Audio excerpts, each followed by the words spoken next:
they couldn't answer. I just gave you some time to think, so. Yeah, I'm thinking, actually, I was in the gym, I was listening.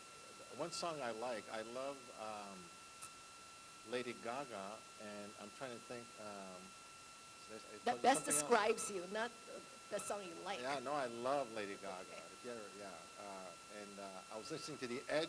I'm on the edge of glory. Oh, okay. That's Yeah. good. I'm going to say Hawaiian Airlines, we are on the edge of glory. All right. I'll keep with the Lady Gaga thing because she's got another song which is my personal favorite, and I would say it is my favorite country song, and you wouldn't think my favorite country song is by Lady Gaga, but there's a song called You and I that is definitely a country song if you look at it. So You and I are on the edge of glory, Ben. Yeah, there you go.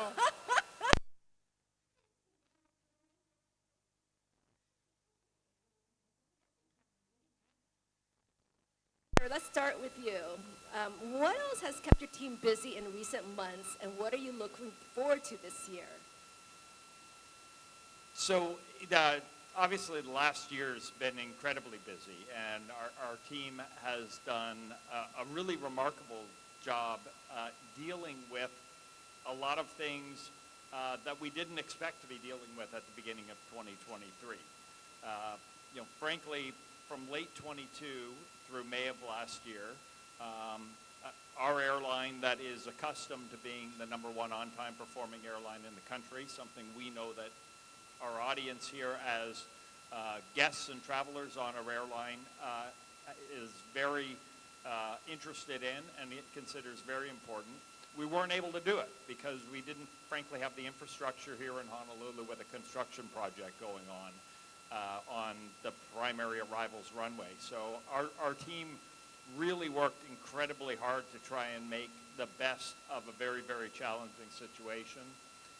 We've also had a number of investments, and this ties into what I'm excited about this year, but last year was really a year of making some important foundational investments, including replacing our passenger servicing system, getting ready to put Starlink Wi-Fi on our airplanes, which the first airplanes have now completed that. We're going to be going through that over the next couple months. Getting ready for delivery of our first 787, which we expect to happen within a week. And all of these things, and as well as actually embarking on a new partnership with Amazon, where we're flying freighter airplanes for Amazon on the U.S. mainland. All of those things last year were in the hard work and investment phase and are now getting to the point where they start to pay off and deliver the returns that we expected from those investments. So we're excited about that. Of course, as we got towards the end of the year, we ended up talking about what I'm sure you're going to have some questions about today, which is the partnership with Alaska and the plan to merge with Alaska. And it really plays along with some of the themes we've been working on for a long time, if you think about it. I joined Hawaiian in 2005. A big part of what we've been trying to do is diversify our business so we're not so only exposed to a couple of markets where if they go south at the same time, we have a lot of struggles. When I first got here, we were about 40% of our business was flying between the islands of the state. About 60% was long haul. We've added Japan to that. We've added other parts of the United States and the West Coast with New York and Boston and Austin.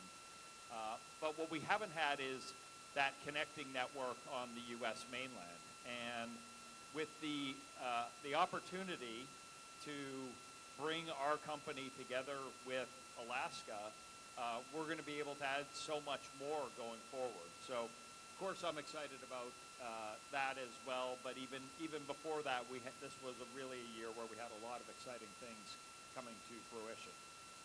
Definitely exciting initiatives. Ben, would you like to share what you're looking forward to this year? Yeah, thanks, Sherry. First, maybe a shout out to, I know we have a lot of Alaska and Hawaiian folks here. If you guys just want to raise your hands, these are just incredible employees.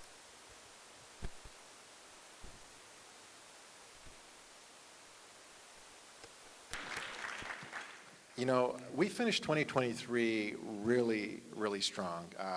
We had some of the best operational performance led by our Chief Operating Officer, Constance von Muehlen. Some of the best financial performance, and that's thanks to the leadership of Shane Tackett, our Chief Financial Officer, and Andrew Harrison. Andrew, I almost forgot your name, I don't know why. Andrew Harrison, who's our Chief Commercial Officer. And so just strong operational performance, strong financial performance, and we finished 2023 strong. Now, as you all know, we were hoping to focus on a lot of things and did not expect the 9 MAX event to happen. For those of you following the news, it was a really tough event for our company. One of the things I'll say is, when you go through an event like that, when, you could almost have a catastrophic event in flight and the airplane lands safely with everybody on board, you're super grateful and thankful to the crew on board that did an amazing job. But I was incredibly grateful to how our entire company reacted to the event. And one of our values, number one value, we have 5, but the first one is own safety. And within a couple hours of the event, we voluntarily grounded all our 9 MAX. The FAA grounded it, the following day. And our whole company jumped in to make sure that we had our front foot forward, that we were in front communicating with our own people, with our customers, with our communities, step by step, day by day, telling them what was going on. And I was just so incredibly proud because that was the one value that trumps everything. And the other 2 values, we have 5, which are the ones that have so much similarity to Hawaiian, as we're talking here together, is be kind-hearted, malama, and do the right thing. And I think it's one of those things that are so similar between both companies that I think make the joining of these 2 companies a good thing and something that I think from a culture fit will make it a lot easier, because those are some of the big challenging things for mergers. In terms of 2024, there's a lot of work to do on the integration, and when we actually get approval from DOJ, and we'll talk about that. But we've got a great plan for 2024 organically for us, and we're excited about it. And so we think 2024 is going to be a fantastic year, building on 2023, and looking forward to all the work we have to do, getting ready for what's going to be an exciting and bigger combined company. Great. Okay, so speaking of combined company, before I ask this question, I just wanted to acknowledge also from your team, Daniel and Jacob, also, who has been For on sure. the ground. Daniel and Jacob, they just do incredible work. Thanks, Sherry, for pointing them out. Okay, speaking of the combination, what are some of the benefits that consumers and businesses will receive with the merger? And what are the advantages of Hawaiian and Alaska, and how will this combination be more competitive than it already is?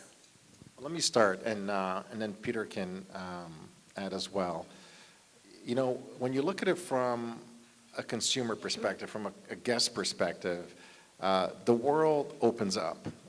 The pie gets bigger. So if you're someone who lives here, for example, in Honolulu, when the companies get together and the networks combine, you will have 3 times the choices you have today to fly across the continental United States. So just to give you an idea of the Alaska network, for example, and we have hubs from Anchorage, Seattle, Portland, San Francisco, Los Angeles, San Diego. You can fly into any one of those hubs and then access our network in the continental U.S. So for example, just out of Seattle, and Andrew, you've added a few more. So my last number, I think we fly to 101 different cities out of Seattle.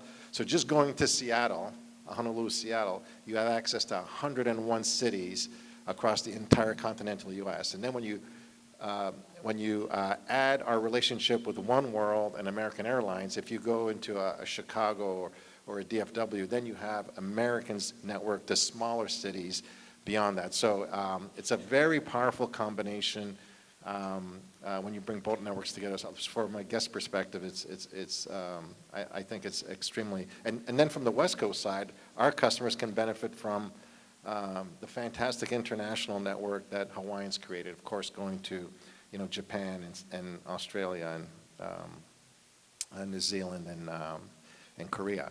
So, and then on the competitive side, we are still two small carriers in a big industry dominated by four big carriers. Delta, United, American, and Southwest dominate 80% of the domestic skies. And so we are small players, but the combination makes us just a little bit bigger to effectively compete against these behemoths that every day we fight for, we fight for everything that we earn. So I think it's really pro-competitive, it's pro-consumer, and I think we're going to just increase the size of the pie when we put these two companies together. Yeah, the network benefits are really a huge part, and I talked a little bit about how we've tried to diversify, but you think about some of the cities we've added in recent years, a place like Austin, Texas. Austin, we're flying nonstop. We're flying nonstop 2 or 3, 4 times a week, depending on the time of year. And we don't fly it more than that because the market's just not big enough. There's not enough traffic between Austin and Honolulu to fill up an airplane every day. What that means is, on the days that we're not flying, we're effectively out of the market. And some people can rearrange their travel to go on the days the flight is nonstop, but if you don't have any product on the shelf those other days, you're going to lose some of that traffic. There's more cities like that, and the difference will be when the merger is in place, the 3 days a week we're flying nonstop to Austin, that's great, the nonstop will be there. On the 4 days we're not flying to Austin, you'll be able to get a connection over San Francisco or a connection over Seattle while still flying on the combined company's network. So that's a big advantage, and for those of you who tell me that Hawaiian Airlines is your favorite airline, which I always appreciate because we've got great team members and I know they aspire to deliver that. But then I find out you've got a United card in your wallet because United flies to places that we don't go. Well, with all those cities in Alaska's network, the vast, vast, vast majority of those we'll be able to go to now. If you have to go to Washington on business, we'll be able to take you to Washington, D.C. If you have to go to Miami, we'll be able to get you to Miami. All of those big cities that we don't fly to nonstop, those are going to be available with the combined network. The one other thing I would add that's a big consumer benefit is what this means for the Hawaiian Miles loyalty program. And if you think about that, we know it is incredibly important to people. They collect their miles flying neighbor island flights. They fly us to the West Coast, fly us to Las Vegas. And we also know people really value our credit card offering. With the combined airline, one of the questions we got in December when we announced this is, will my Hawaiian Miles still be available to me? And I was a little surprised by that at first because I thought, well, of course it will be. I mean, that's part of that customer loyalty is part of what Alaska is acquiring here. Of course they want that.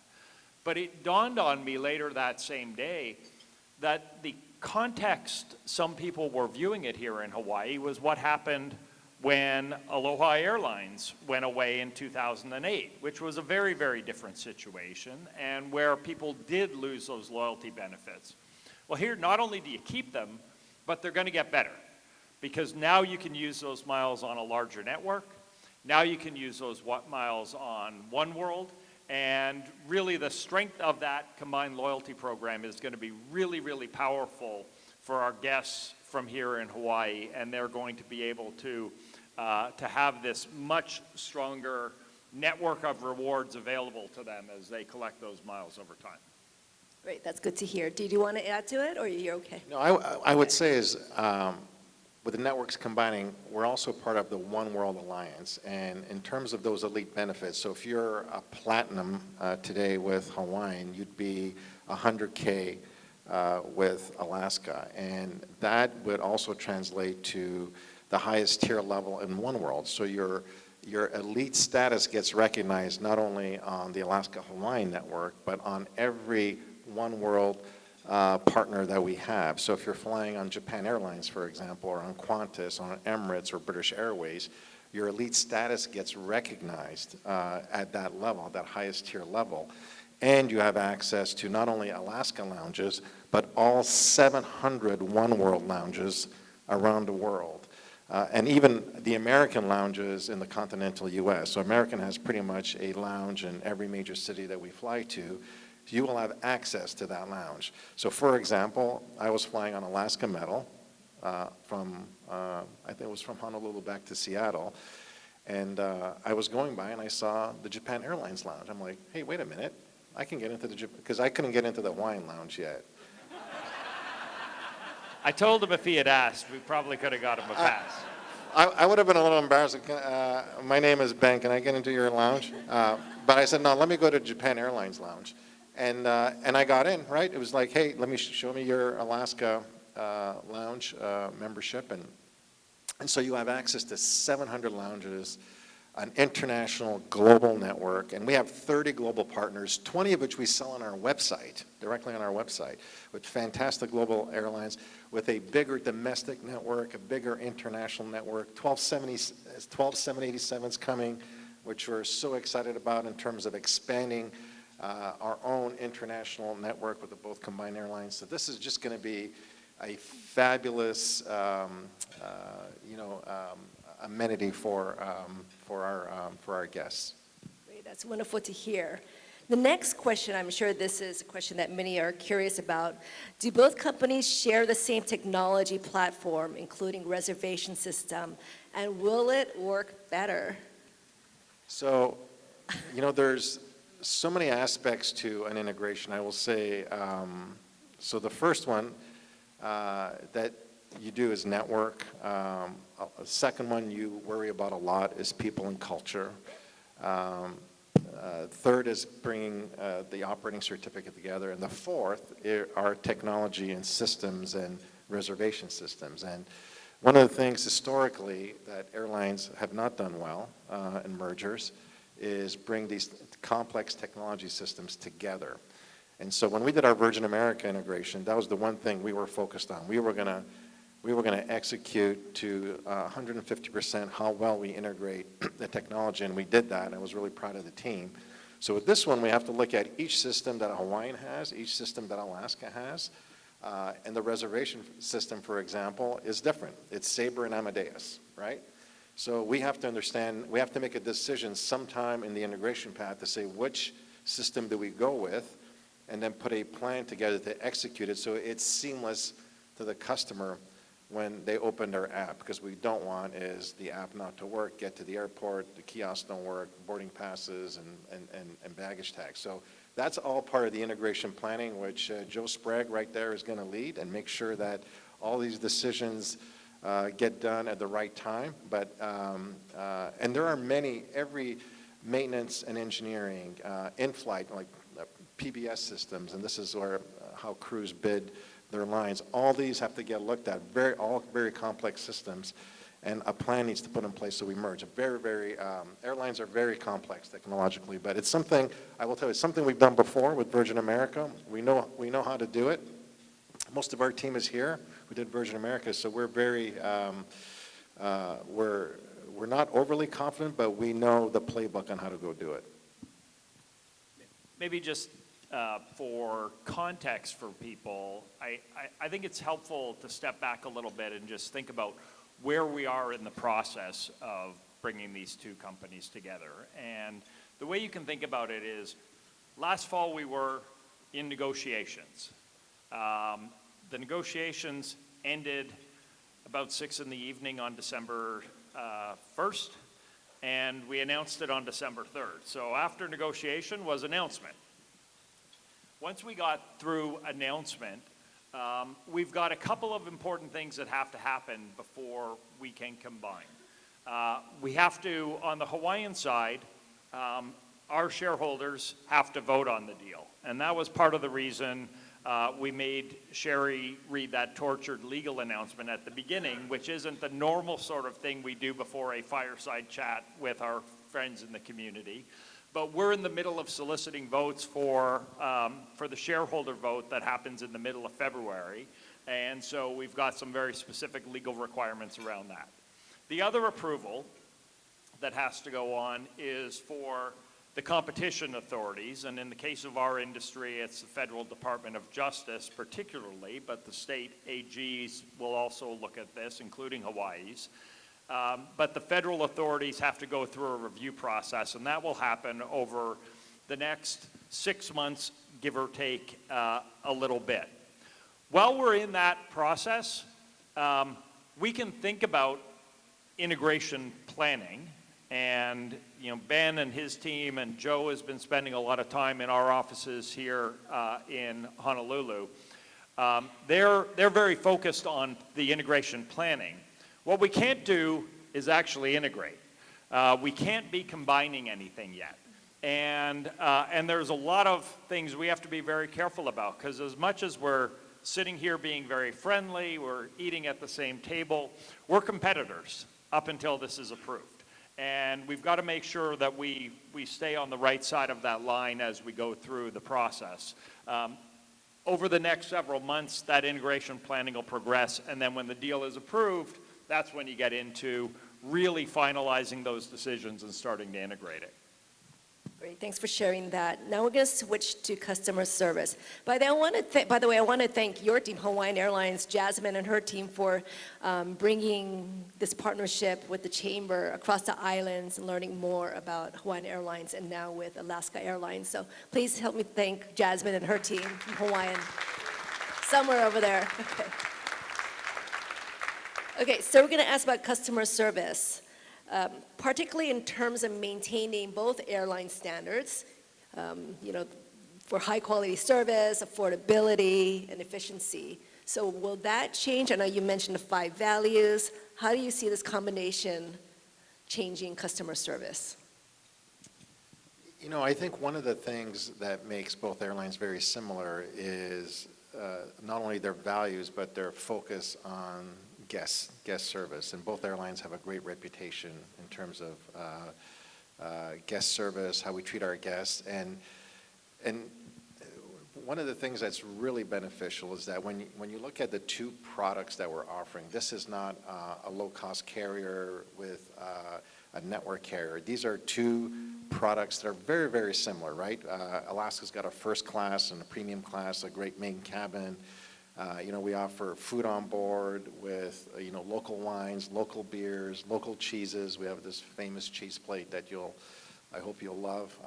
And so the product, again, lounges, all that stuff together, when you marry it up with the Hawaiian brand, they're very similar. They're not very different, and we can talk about the JetBlue Spirit, but those were 2 very different business models. These business models are very similar, so I think what you'll see is a very seamless integration of the principles around guest service for customers, and because I think today they're very, very similar. I don't know, Peter, I don't know what you think about that. Yeah, I think there are a lot of similarities, and the companies are very complementary. I guess one thing I would point out, that even though the combined airline is quite obviously going to be bigger than Alaska is today, bigger than Hawaiian is today, the combined airline is still going to be much smaller than the 4 behemoths that dominate the U.S. airline industry: American, Delta, United, Southwest. And I think, part of what defines how we compete today as smaller airlines is really being focused on taking care of guests in a way that it becomes part of the expectation of the guests that we serve, that there's a different level of service, a more personalized approach when you're flying on our airlines. And I think it's going to be really important for us, and I'm confident that we will not lose sight of that going forward, because we're still going to be smaller. One of the areas where I think we can improve, and it ties back a little to the last question on technology and systems. One of the challenges when you're smaller is it's harder to really invest as much as the big guys do in systems. If you think about it, Ben's team has a website. My team operates a website. American operates a website. They're way, way, way bigger than us. So they can spread the cost of operating that website over many, many more passengers. Well, as we're going to, with this combination, have two separate brands operating, but the technology platform that's going to support the company is going to be combined. And that means that you can have more investment that goes in there because it's being spread over a larger size of a business. And I think it is an area where we would both hope to be able to advance as we move forward, and especially in the realm of the customer-facing technology that I know is really important to people as they travel with us. Okay, thanks. We reached the 30 minutes, so at this time we're going to ask the audience for any questions. And if you do have a question, please wave your hands. So, oh, we have some questions here. Wow, okay.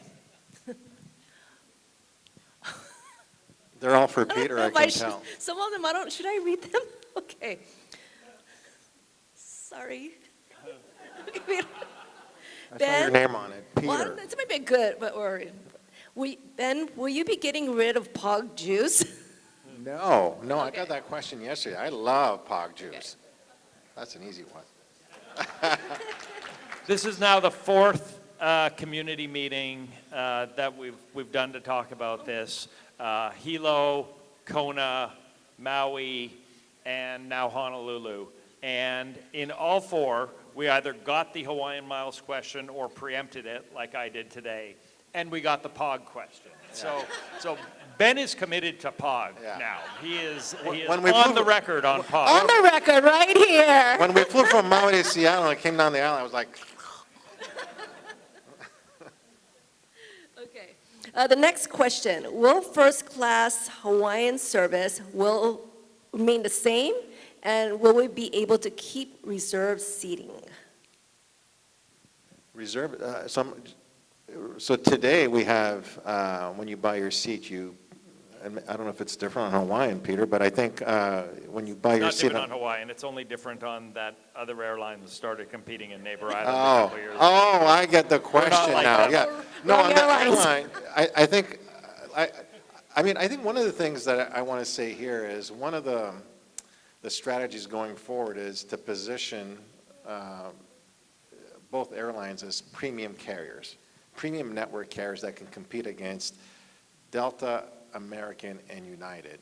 Southwest has a different business model, but ours is going to be more about positioning this carrier as a domestic and international premium carrier, a carrier that has a wonderful first class, and on the 330s and the 787s, lie flat seats, a great domestic first class, and Alaska's got the most generous pitch on their domestic first class, a fantastic premium product, lounge, a great credit card, part of the One World Alliance. We're going to position these airlines as premium carriers to compete against, in this case, from that perspective, the big three, but of course, Southwest as well. So I think that's the differentiation of it coming in. And of course, you get your assigned seat. Yeah. Thank you for that. Okay, do you anticipate impacts to the acquisition given the current situation with the planes? And also, will jobs be at jeopardy with the acquisition? So if the question is for the 9 MAX, the answer is absolutely not. We're getting through the 9 MAX. Most of our airplanes will be back in service by the end of this week. And so no job impact for that. And throughout the announcements from day one, what we said is all union jobs are protected. The question on the non-union jobs is we're going through that exercise right now. And one of the things that we want to do is really take our time and understand because Honolulu will become our second largest base in our system, and it'll be a big, big operation here in Honolulu, and where we'll need everything that's required here today. And our idea, just to be clear, is to grow this pie in Honolulu. It's not to keep it the same, but when you combine both networks, the synergies should allow, like Peter was saying, there'll be more opportunity to do more things out of here. So the pie is going to grow. So we see a big, big presence here. Now, what exactly does the org structure look like? We'll need most of the operational personnel, of course, we'll need. The question is what the back office support will be. Obviously, there's duplication in both companies. We're going to work through that through our process. We'll be extremely communicative in terms of what our progress is. But we want to get this org structure right so we don't have to change it again in a few months. So we're taking our time to go through that, and we'll let people know exactly where we are every step of the way. This is for you. Will Hana Ho continue? Hana Ho is our in-flight magazine.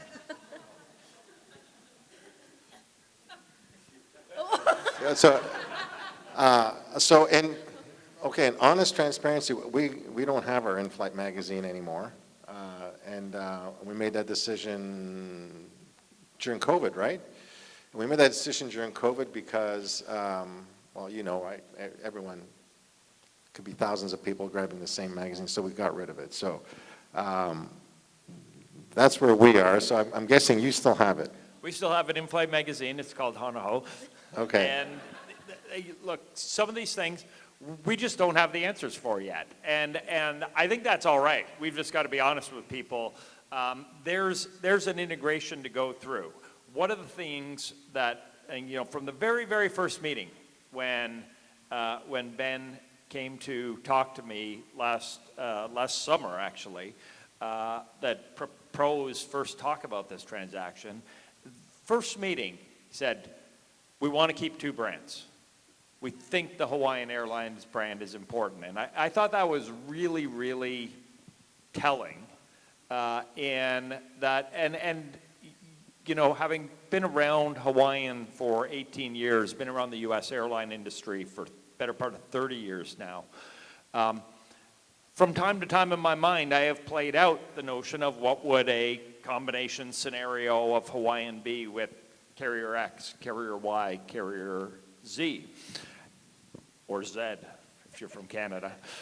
And I think with most of them, they wouldn't even have thought of that as a possibility. And it was really telling to me that this was something that Alaska thought about. And I think it goes to some of the shared values and shared roots of the company. So the Hawaiian brand will continue. Now, what the teams have to do, and this is part of integration planning, and I think it's going to take a fair bit of time, is figure out what exactly that means. And, the fact that we can't give answers, or Ben and his team don't have all the answers yet, to me is perfectly natural. It's going to take a bit of a time to go through and say, what elements of the brand are most important? What are the things that really resonate with guests? What are the things that matter to people traveling? What are the things that we can be much more efficient by combining and therefore reduce our cost structure and be able to offer people lower prices, which is they're going to value that more. And so all these details are going to be worked out. As the details get worked out, I'm sure there will be a lot more communication. But rest assured it's going to be done in the context of what is valuable to our guests, what is important to them when they make the decision about who they want to fly with. Thank you. This is for Ben. When will Alaska have a lounge at the Honolulu airport? Well, I think we have The day two after lounges. the closing. What's that?